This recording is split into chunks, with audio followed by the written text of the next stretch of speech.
Well, hello everyone and welcome. I'm Deb and this is DB Design and Sewing Australia. Now the other day when I made my wraparound skirt and I made a little slot for the tie to go through rather than doing the buttonhole as was suggested in the instructions, a few people asked me if I could show them how to do the slot. So that's what I'm attempting to do today, which is not all that easy on camera, really.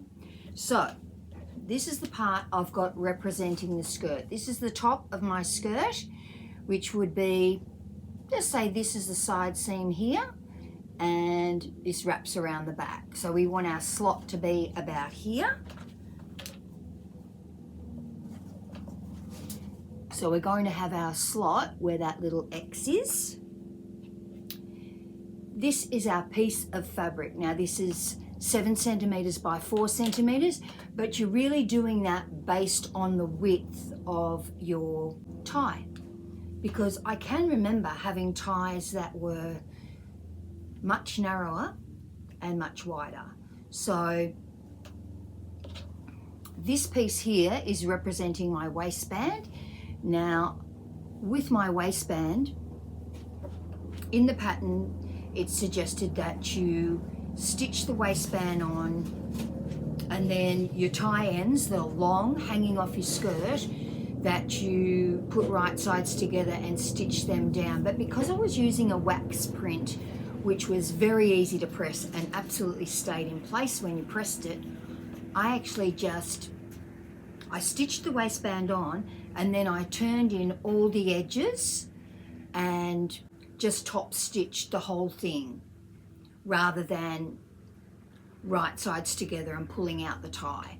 So I would usually use that method. I don't mind the top stitching, provided you've pressed your waistband really, really well. That should work for you. So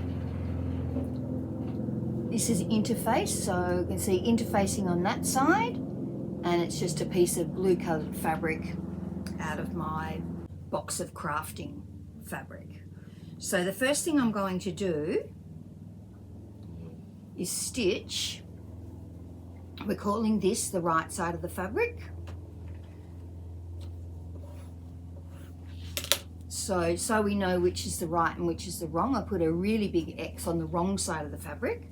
So this is the right side of our fashion fabric. This is where we're going to put the piece to make the slot.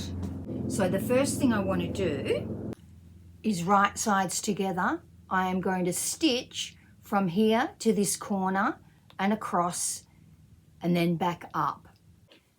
The pattern has a 1 centimeter seam allowance, so I need to have the seam allowance cleared. Then I'm going to give another centimeter, but you don't have to give as much. It depends on the thickness of your fabric, how easily your tie is going to go through.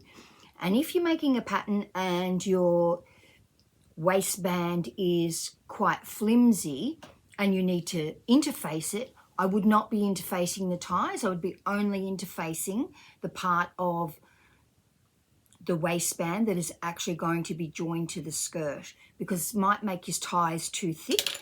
So first of all, I'm going to stitch these. I'm going to put some thread on my machine so that you can see what I've stitched. When I get down to where I'm going to pivot, just before I get down to where I'm going to pivot and turn the corner, I am going to reduce my stitch length. So I'll show you that when it's finished. So now I have stitched this in place. I have back stitched here, and I'm not sure if you can see, but the stitch length, maybe you can see it better on the back, reduces in the corners. You get a much stronger corner if you've reduced your stitch size. And I've just looked at my machine, and when you turn it off and on, of course it comes up with a stitch length, and mine is set at, it's a Juki, it's set at 2.4, and I actually turn it down to 1.8 for this. Now I want to clip into the corners.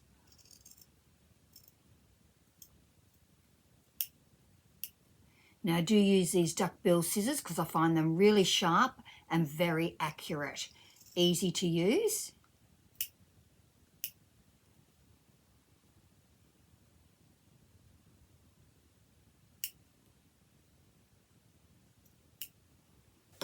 You need to make sure that you do not clip that stitching, otherwise you're going to have to go back and make your slot bigger because you're going to have to sew around again. And remember, you're cutting in to the body of your skirt.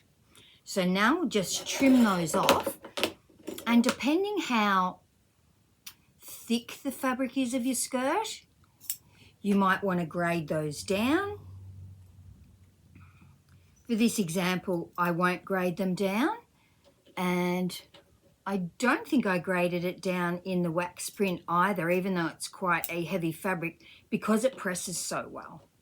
So when I say trim it down, I mean trim it down and right into those corners.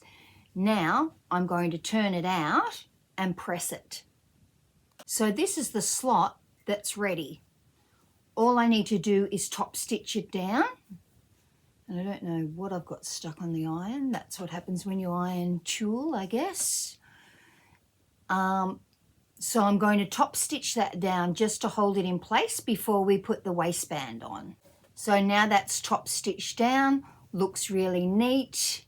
Can't see any of the inside fabric on the outside, but generally you would be using just a small piece of your skirt fabric as this inside piece. I only made everything a different color so that you could see it.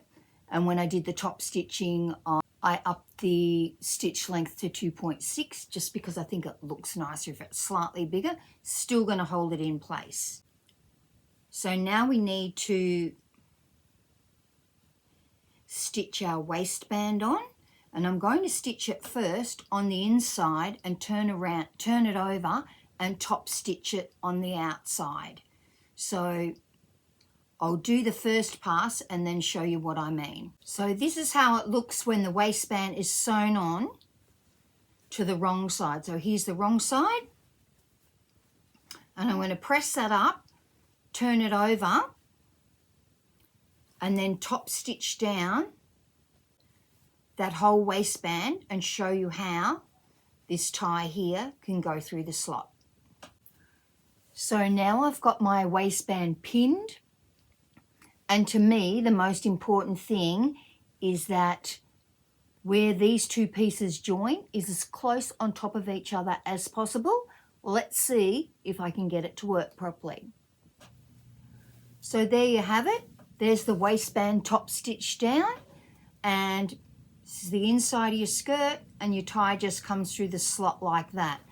Now it means, depending on what type of fabric you have, is to how deep you make the slot. You might want to make it really tiny, especially if you're making it in a viscose or a viscose rayon. You would only want a very slim slot, and if you are using really narrow ties, you would want a slot that is only about, this big. So that's how you do the slot instead of the buttonhole. Now what the pattern recommended or suggested was that you do a buttonhole. So I hope that was helpful for people. So there are lots of different ways you can do this.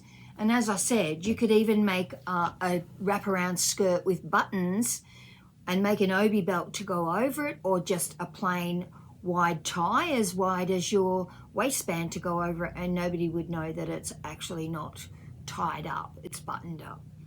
So I hope that was helpful. Let me know if you've got any questions. Please like and subscribe, and I'll talk to you all soon, because I better be getting on with my frock tails outfit. Everybody have a good week. Bye.